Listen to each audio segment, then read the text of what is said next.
Chapter 15. For 1 hour Andrew sat there, and at its end he comprehended why the cottagers did not concern themselves about the tickets sold. Not one icy glance had been directed at the treble row of seats.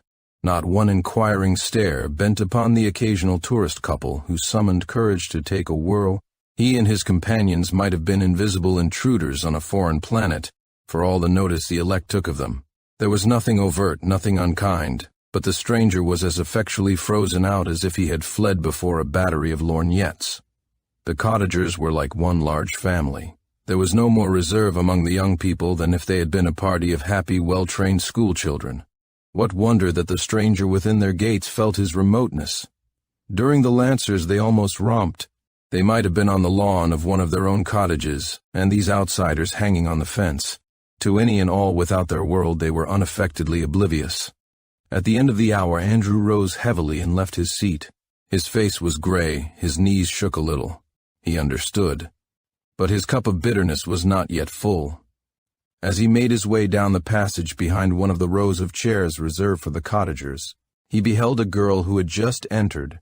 He stood still and stared at her, wondering that he had ever thought other women beautiful. If those he had worshipped were princesses, this was a goddess. Only New York could give her that nameless distinction, so curiously unlike the graceful breeding of older lands.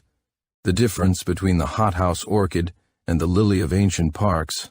This girl's figure was more Juno-esque than was usual with her kind, her waist larger. She was very tall. Her carriage was one of regal simplicity, as if she were wont to walk on stars. Her shining brown hair was gathered into a knot at the base of her classic head. Her brow and chin and throat were perfect in their modeling. Her skin, of a marvelous whiteness, seemed to shed a light of its own. One might surely examine it with a microscope and find no flaw. Her mouth and nose were irregular, but her large blue-gray eyes shone triumphant, and she had beautiful ears. She wore a simple gown of pale blue organdy, clinging to her faultless figure, even at the throat and wrists. At her right was the new-found relative of the Webbs, half a head too short to reach that exquisite ear with his mumblings. About her were several other men. Andrew's capacity for love may not have been very profound, but he loved this woman at once, and finally, it was a love that would have delighted the cynical Schopenhauer and the philosophical Darwin. The instinct of selection had never been more spontaneously and unerringly exercised. He was conscious of neither passion nor sentiment, however. She hovered in his visions as a companion at great functions, his possession whom all the world would envy. It was not so much she he loved as what she represented. His attention was momentarily distracted by the remarkable antics of an elderly man. This person was bowing and genuflecting before the goddess, rolling his eyes upward, throwing out his hands, clasping and wringing them, a pantomime of speechless admiration. To Andrew he looked like an elderly billy goat with a thorn in its hoof. The goddess looked down upon him with an expression of good-natured contempt. The men applauded heartily. Andrew once more riveted his gaze on the face which had completed his undoing. In a moment the girl's clear eyes met his, then moved past as indifferently as if she had gazed upon space. Andrew turned, forgetting his hat, and almost ran from the house, down the street and up the stairs to his apartment. He flung himself into a chair, buried his face in his hands, and groaned aloud. The hopelessness of his case surged through his brain with pitiless reiteration. He might as well attempt to fly to one of the cold stars above his casement as to besiege the society of New York. There was literally no human being out of Earth's millions to give him the line that would pass him through those open, invincible portals. Had he been a baboon from Central Africa, his chances would have been better. He would have compelled their attention for a moment. There were heavy portières over his door. No one could hear his groans, and he afforded himself that measure of relief. The tears ran down his cheeks. He twisted his strong hands together. Those whose hearts have been convulsed by the bitterness of love, by the loss of children, by the downfall of great hopes, may read with scorn this suffering of a snob. It may seem a mean and trivial emotion, but he has had scant opportunity to study his kind who knows nothing of the power of the snob to suffer. An artist may toil on unrecognized, yet with the deep delight of his art as compensation. A man in public life may be stung with 1,000 bitter defeats, but he has the joy of the fight, the self-respect of legitimate ambition. But for the repeated defeats of even the successful snob, what compensation? Step by step he climbs, to find another still to mount, each bristling with obstacles, to which he yields the shreds and patches of his self-respect. The bitter knowledge that he is on tolerance is ever with him, that no matter how high he rises, he can never reach his goal, for at the goal are only those who have never known the need to strive. 'Tis a constant battle for a soap bubble, an ambition without soul. And Andrew? He had not even planted his foot on the first step. For 5 years he had lived in a fool's paradise, a corroding dream. There was literally nothing else on earth that he wanted. His money had come to him as the very irony of fate. It could not give him the one thing he wished, and he had no other use for it. His dream was over. He felt like an aged man set free from an asylum for the demented after a period of incarceration which had devoured the good years of his life. He looked at what still seemed wealth to him as such a man would look at all the joys of light and liberty and taste, offered to his paralyzed senses.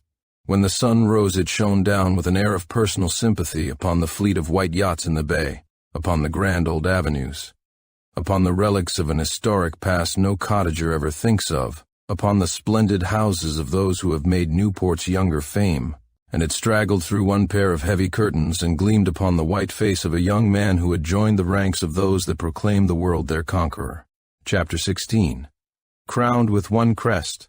Published in Vanity Fair, London, in 1895, people were beginning to wonder if an American, having captured a title and worn it for 5 years, would renounce it for mere good looks and brains. In other words, if Lady Carnath, formerly Miss Edith Ingoldsby, of Washington and still earlier, before her father, had found leisure to crown a triumphant financial career with the patriotic labors of a United States Senator, of Boone, Iowa, would marry Butler Hedworth, MP, a gentleman of some fortune and irreproachable lineage, who had already made himself known on the floor of the House, but was not so much as heir presumptive to a title. So many American maidens had placidly stood by, while their mammas arranged a marriage between their gold-bank selves and the impecunious scion of an historical house, that the English, when forced to admit them well-bred, found solace in the belief that these disgustingly rich and handsome girls were without heart. Nevertheless, Lady Carnath, who had worn her weeds but a year, permitted Butler Hedworth to pay her attention so pronounced that her world was mildly betting on his possible acceptance as husband or lover. It was argued that during the life of Lord Carnath his wife's demeanor had been above comment, but a cynic remarked that women had all sorts of odd ideals, and was widely quoted, Edith Ingoldsby had bought her earl and paid a high price for him. Nevertheless, she had liked him better than any man but one that she had ever known, and they had been the best of friends.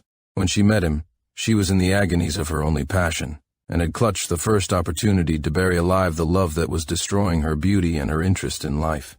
The passion had lingered for a time, then gone the way of all passions, unfed by a monotonous environment and too much leisure. She found it very interesting to be an English countess. For a while she had the impression of playing a part in a modern historical drama, but before long she realized, with true American adaptability, that her new life was but the living chapters of a book whose earlier parts had been serial installments of retiring memory. Her great wealth, her beauty, her piquant, dashing, thoroughbred manner, her husband's popularity and title, created for her a position that would have closed any wound not irritated by domestic unhappiness, and this canker was not in her rose. When Carnath died, she mourned him sincerely, but not too profoundly to anticipate pleasurably the end of the weeded year. When she met Hedworth, she was as free of fancy and of heart as if she had but stepped from a convent. "Yes, I was in love once," she admitted to him one evening as they sat alone. She blushed as she tripped at the word before. Hedworth had made no declaration as yet. They were still playing with electricity, and content with sparks. At least I thought I was. All girls have their love freaks.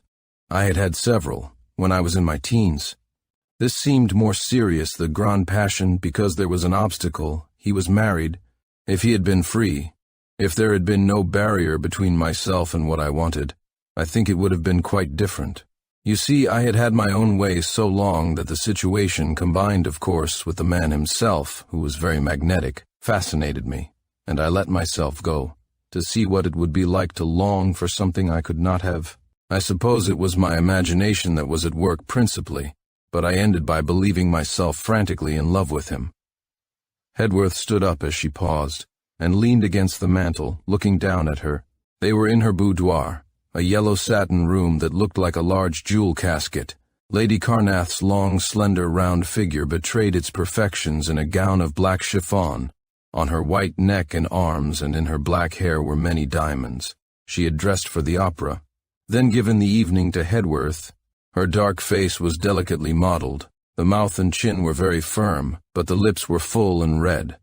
The eyes in repose were a trifle languid, in animation mutable and brilliant.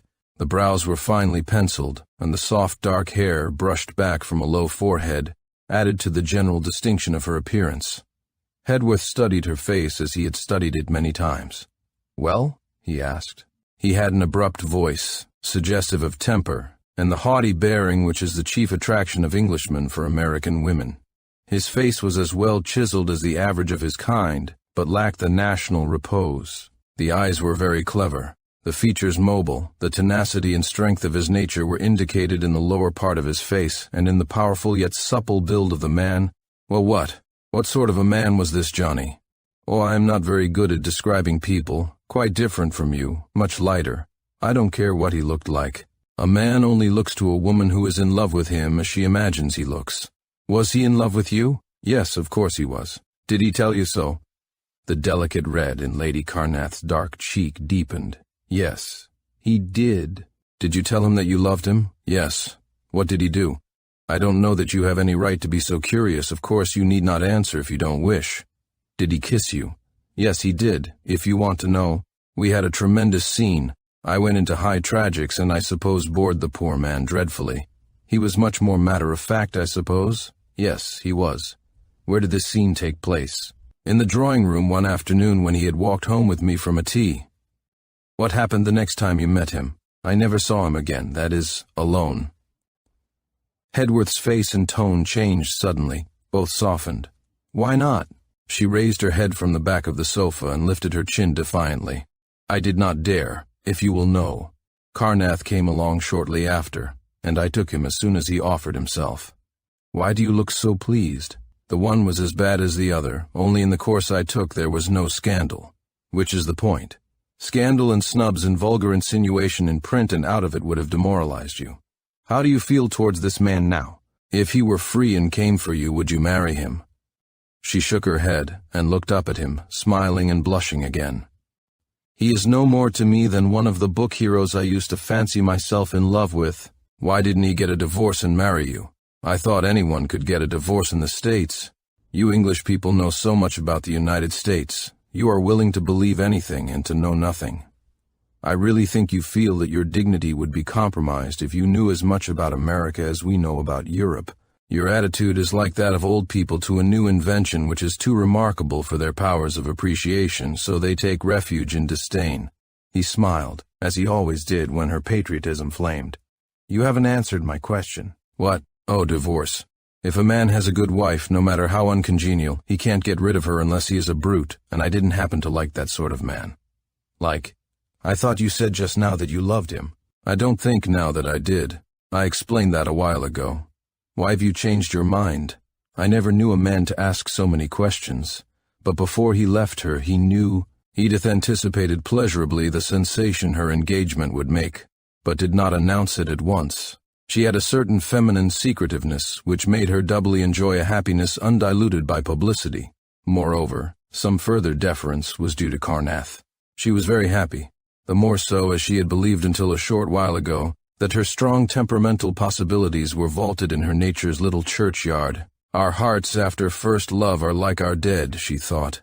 They sleep until the hour of resurrection. Hedworth dominated her, had taken her love rather than asked for it, and although he was jealous and exacting, she was haunted by the traditions of man's mutability, and studied her resources as it had never occurred to her to study them before. She found that the outer envelopes of her personality could be made to shift with kaleidoscopic brilliancy, and except when Hedworth needed repose, she had much tact. She treated him to these many moods in turn. It is possible that she added to her fascination, but, having won him without effort, she might have rested on her laurels. He was deeply in love with her, and worried himself with presentiments of what might happen before she would consent to name the wedding day. Both being children of worldly wisdom, however, they harlequined their misgivings and were happy when together. Fortunately for both, she was heavy-laden with femininity, and was content to give all, and receive the little that man in the nature of his life and inherited particles has to offer. She was satisfied to be adored, desired, mentally appreciated. If his ego was always paramount, his spiritual demands so imperious that he appropriated the full measure of sympathy and comprehension that nature has let loose for man and woman, not caring to know anything of her beyond the fact that she was the one woman in the world in whom he saw no fault. She was satisfied to have it so. She was a clever woman, but not too clever, and their chances of happiness were good. And then a strange thing happened to her. Hedworth was called to Switzerland by his mother, who fell ill. His parting with Edith occupied several hours, and during the 3 or 4 days following, his affianced protested that she was inconsolable. But his letters were frequent and characteristic, and she began to enjoy the new phase of their intercourse, the excitement of waiting for the post, the delight which the first glimpse of the envelope on her breakfast tray gave her, the novelty of receiving a fragment of him daily, which her imagination could expand into his hourly life and thoughts. The season was over, and she had little else to do. She expected him back at any moment, and preferred to await his arrival in town. One evening she was sitting in her bedroom thinking of him. The night was hot, and the windows were open. It was very late.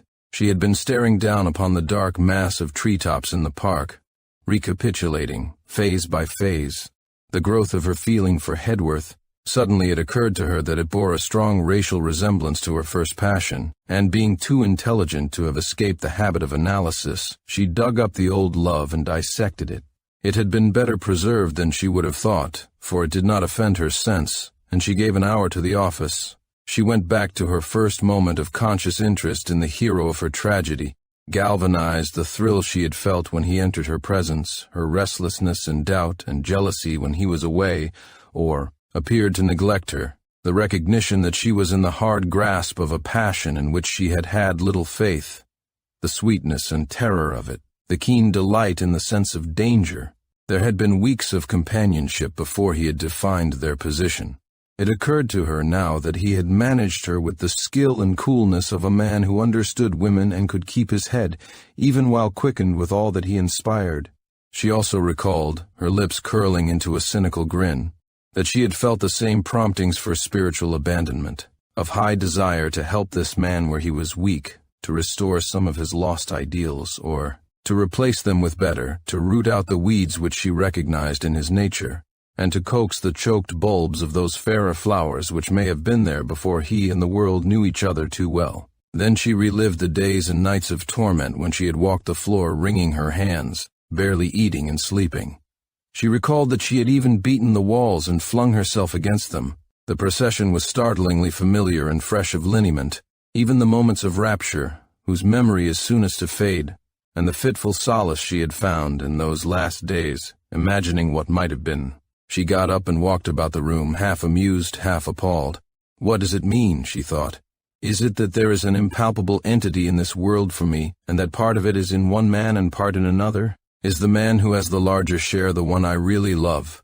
Is that the explanation of loving a second time? It certainly is very like, ridiculously like.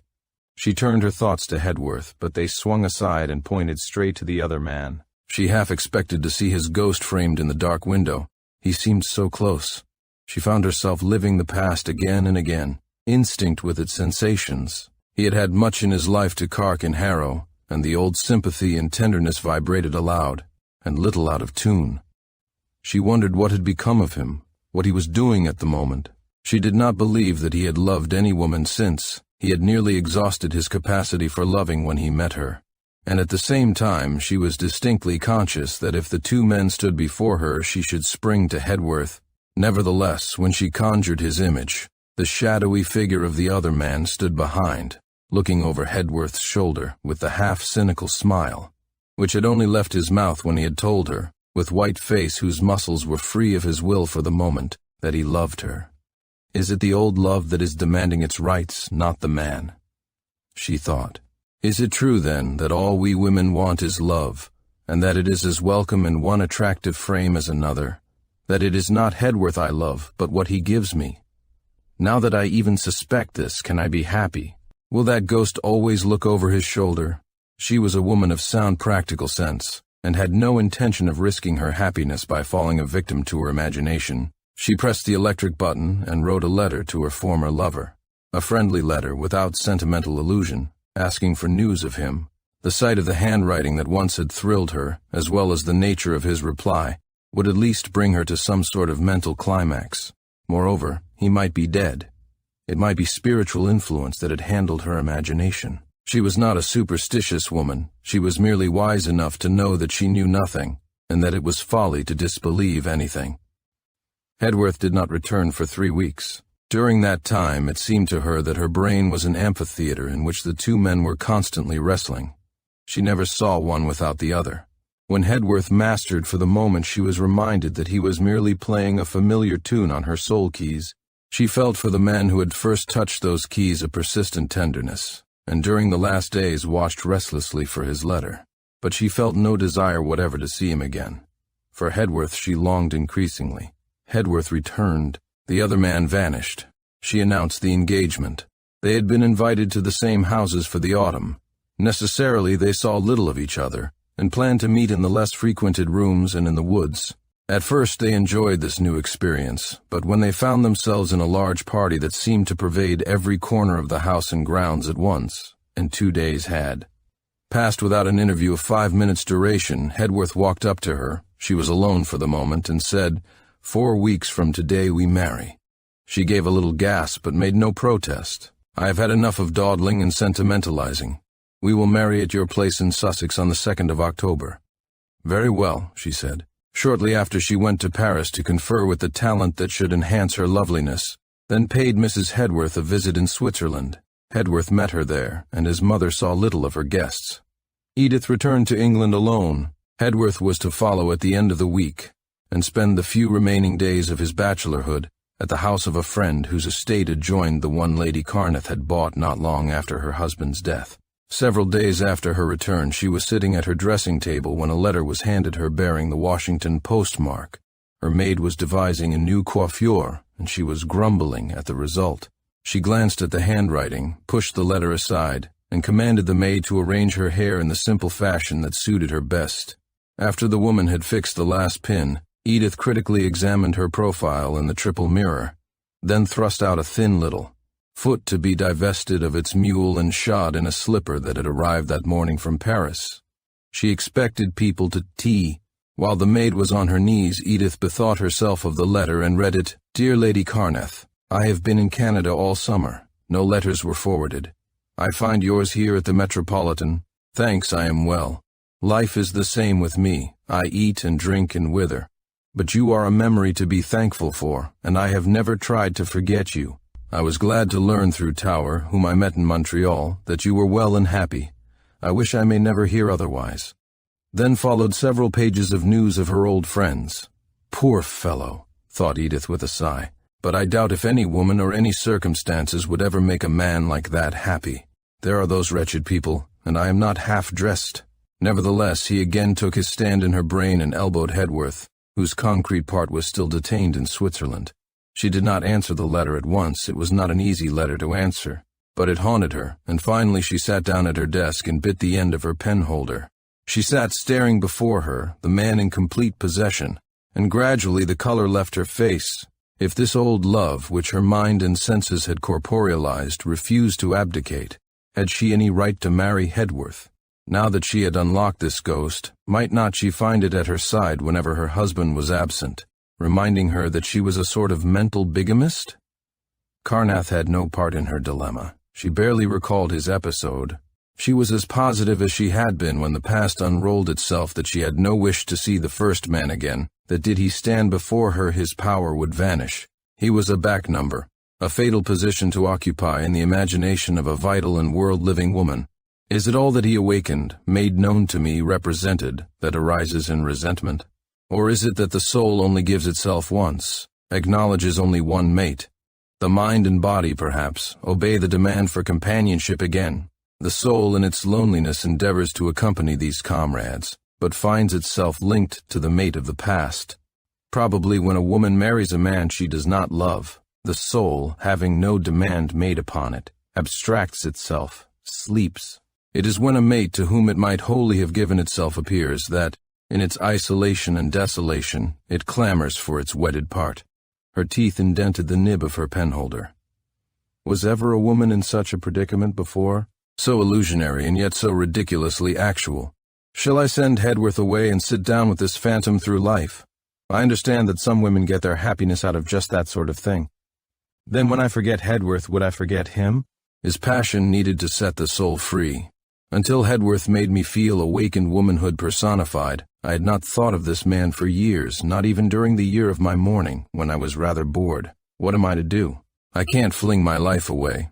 I am not a morbid idiot, but I can't marry one man if what I feel for him is simply the galvanizing of a corpse. Hedworth ought to be taken ill and his life despaired of. That is the way things would work out in a novel. Her face grew whiter still. She had experienced another mental shock. For the first time she realized that no woman could suffer twice as she had suffered 5 years ago. That at least was all the other man's. Her capacity for pain had been blunted, 2/3 exhausted. If Hedworth left her died, she might regret him, long to have him back, but the ghost of that abandon of grief, that racking of every sense, that groping in an abyss while a voiceless something within her raved and shrieked, resolved itself into a finger of fire, which wrote Hedworth's inferior position. What shall I do? What shall I do? She dipped the pen into the ink and put it to the paper. At least for the moment she could write a friendly note to this man, convey tactful sympathy, little good as it would do him. The letter must be answered. She heard a step on the gravel beneath her open window. She sprang to her feet, the blood rushing to her hair. She ran to the window and leaned out, smiling and trembling. Hedworth's eyes flashed upward to hers. She was, it must be admitted, a product of that undulating and alluring plain we call the world, not of those heights where the few who have scaled them live alone. Chapter 17. Death and the Woman. This story first appeared in Vanity Fair, London, in 1892. Her husband was dying, and she was alone with him. Nothing could exceed the desolation of her surroundings. She and the man who was going from her were in the 3rd floor back of a New York boarding house. It was summer, and the other boarders were in the country. All the servants except the cook had been dismissed, and she, when not working, slept profoundly on the 5th floor. The landlady also was out of town on a brief holiday. The window was open to admit the thick, unstirring air. No sound rose from the row of long, narrow yards, nor from the tall, deep houses in next. The latter deadened the rattle of the streets. At intervals the distant elevated lumbered protestingly along, its grunts and screams muffled by the hot suspended ocean. She sat there plunged in the profoundest grief that can come to the human soul, for in all other agony hope flickers, however forlornly. She gazed dully at the unconscious breathing form of the man who had been friend, and companion, and lover. During 5 years of youth too vigorous and hopeful to be warped by uneven fortune, it was wasted by disease. The face was shrunken. The night garment hung loosely about a body which had never been disfigured by flesh, but had been muscular with exercise and full-blooded with health. She was glad that the body was changed, glad that its beauty, too, had gone some other where than into the coffin. She had loved his hands as apart from himself, loved their strong, warm magnetism. They lay limp and yellow on the quilt. She knew that they were already cold, and that moisture was gathering on them. For a moment something convulsed within her. Undine had gone too. She repeated the words twice, and after them, forever. And the while the sweetness of their pressure came back to her, she leaned suddenly over him. He was in there still, somewhere. Where? If he had not ceased to breathe, the ego, the soul, the personality was still in the sodden clay which had shaped to give it speech. Why could it not manifest itself to her? Was it still conscious in there, unable to project itself through the disintegrating matter which was the only medium its creator had vouchsafed it? Did it struggle there, seeing her agony, sharing it, longing for the complete disintegration which should put an end to its torment? She called his name, she even shook him slightly, mad to tear the body apart and find her mate, yet even in that tortured moment realizing that violence would hasten his going. The dying man took no notice of her, and she opened his gown and put her cheek to his heart, calling him again. There had never been more perfect union. How could the bond still be so strong if he were not at the other end of it? He was there, her other part. Until dead he must be living. There was no intermediate state. Why should he be as entombed and unresponding as if the screws were in the lid? But the faintly beating heart did not quicken beneath her lips. She extended her arms suddenly, describing eccentric lines, above, about him, rapidly opening and closing her hands as if to clutch some escaping object, then sprang to her feet and went to the window. She feared insanity. She had asked to be left alone with her dying husband, and she did not wish to lose her reason and shriek a crowd of people about her. The green plots in the yards were not apparent, she noticed. Something heavy like a pall rested upon them. Then she understood that the day was over and that night was coming. She returned swiftly to the bedside, wondering if she had remained away hours or seconds, and if he were dead. His face was still discernible, and death had not relaxed it. She laid her own against it, then withdrew it with shuddering flesh, her teeth smiting each other as if an icy wind had passed. She let herself fall back in the chair, clasping her hands against her heart, watching with expanding eyes the white sculptured face which, in the glittering dark, was becoming less defined of outline. Did she light the gas it would draw mosquitoes, and she could not shut from him the little air he must be mechanically grateful for, and she did not want to see the opening eye, the falling jaw. Her vision became so fixed that at length she saw nothing, and closed her eyes and waited for the moisture to rise and relieve the strain. When she opened them, his face had disappeared. The humid waves above the housetops put out even the light of the stars, and night was come. Fearfully, she approached her ear to his lips. He still breathed. She made a motion to kiss him, then threw herself back in a quiver of agony. They were not the lips she had known, and she would have nothing less. His breathing was so faint that in her half-reclining position she could not hear it, could not be aware of the moment of his death. She extended her arm resolutely, and laid her hand on his heart. Not only must she feel his going, but so strong had been the comradeship between them, it was a matter of loving honor to stand by him to the last. She sat there in the hot, heavy night, pressing her hand hard against the ebbing heart of the unseen, and awaited death. Suddenly an odd fancy possessed her. Where was death? Why was he tarrying? Who was detaining him? From what quarter would he come? He was taking his leisure, drawing near with footsteps as measured as those of men keeping time to a funeral march. By a wayward deflection she thought of the slow music that was always turned on in the theater when the heroine was about to appear, or something eventful to happen. She had always thought that sort of thing ridiculous and inartistic. So had he. She drew her brows together angrily, wondering at her levity, and pressed her relaxed palm against the heart it kept guard over. For a moment the sweat stood on her face, then the pent-up breath burst from her lungs. He still lived. Once more the fancy wantoned above the stunned heart. Death, where was he? What a curious experience, to be sitting alone in a big house. She knew that the cook had stolen out, waiting for death to come and snatch her husband from her. No, he would not snatch. He would steal upon his prey as noiselessly as the approach of sin to innocence, an invisible, unfair, sneaking enemy, with whom no man's strength could grapple, if he would only come like a man, and take his chances like a man. Women had been known to reach the hearts of giants with the dagger's point, but he would creep upon her. She gave an exclamation of horror. Something was creeping over the window-sill. Her limbs palsied, but she struggled to her feet and looked back. Her eyes dragged about against her own volition. 2 small green stars glared menacingly at her just above the sill. Then the cat possessing them leaped downward, and the stars disappeared. She realized that she was horribly frightened. Is it possible? She thought, am I afraid of death, and of death that has not yet come? I have always been rather a brave woman, and she used to call me heroic. But then with him it was impossible to fear anything, and I begged them to leave me alone with him as the last of earthly boons. Oh, shame! But she was still quaking as she resumed her seat and laid her hand again on his heart. She wished that she had asked Mary to sit outside the door. There was no bell in the room. To call would be worse than desecrating the house of God, and she would not leave him for one moment. To return and find him dead, gone alone. Her knees smote each other. It was idle to deny it. She was in a state of unreasoning terror. Her eyes rolled apprehensively about. She wondered if she should see it when it came, wondered how far off it was now. Not very far. The heart was barely pulsing. She had heard of the power of the corpse to drive brave men to frenzy, and had wondered, having no morbid horror of the dead. But this, To wait and wait and wait, perhaps for hours, past the midnight, on to the small hours, while that awful, determined, leisurely something stole nearer and nearer.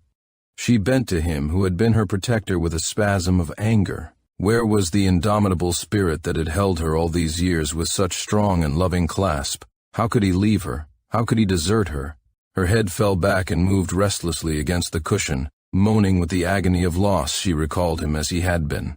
Then fear once more took possession of her, and she sat erect, rigid, breathless, awaiting the approach of death.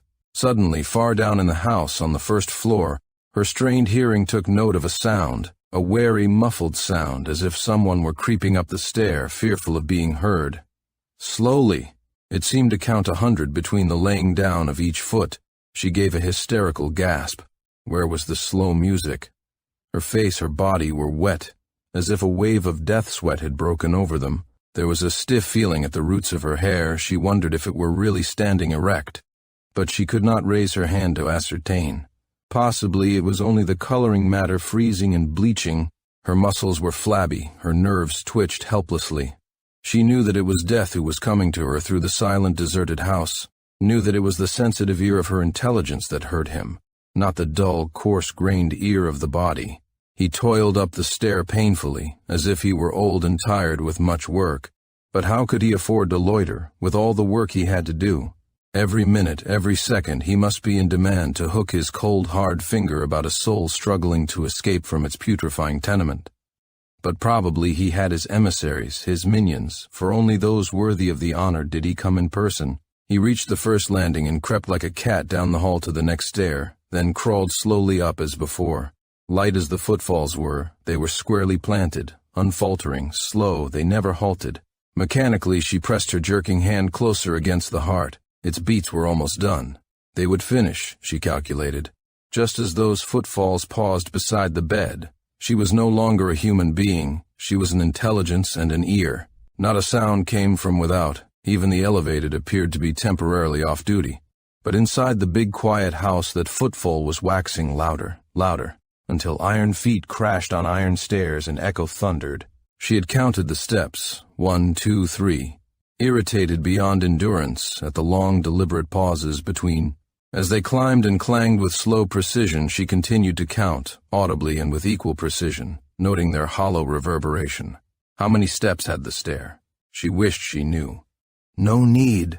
The colossal trampling announced the lessening distance in an increasing volume of sound not to be misunderstood. It turned the curve. It reached the landing. It advanced slowly down the hall. It paused before her door. Then knuckles of iron shook the frail panels. Her nerveless tongue gave no invitation. The knocking became more imperious. The very walls vibrated. The handle turned swiftly and firmly. With a wild, instinctive movement, she flung herself into the arms of her husband. When Mary opened the door and entered the room, she found a dead woman lying across a dead man.